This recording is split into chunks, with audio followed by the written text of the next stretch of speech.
Hi everyone.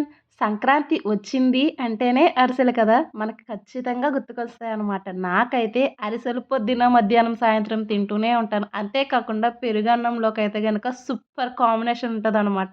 మీలో ఎంతమందికి ఇలాగ అరిసెలు నంచుకునే అలవాటు ఉందో కామెంట్ చేయడం అస్సలు మర్చిపోవద్దు.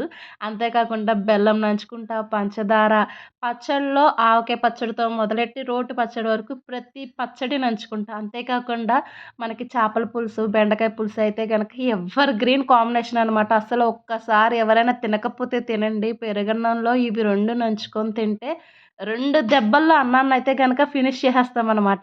అంతే కాకుండా కొంతమంది చికెన్‌ని కూడా ఇష్టపడతారు. నాకు చికెన్ అనేది అంతగా నచ్చదనమాట. ఇలా చేపల పులుసు, బెండకాయ పులుసు అయితే గనక మంచిగా తింటా. పెరుగన్నం అంటే చాలామందికి మామిడికాయ కాంబినేషన్ కూడా ఇష్టం ఉంటది. కొంతమందికి అరటిపండు కూడా నంచుకొని తింటా ఉంటారు కదా! వీటన్నిటిని ఇప్పటి వరకు నేను చెప్పినవన్నీ తింటా. దీంట్లో మీకు ఎబ్బే! అని చీదరించుకున్నది ఏదైనా ఉంటే కామెంట్ చేయండి.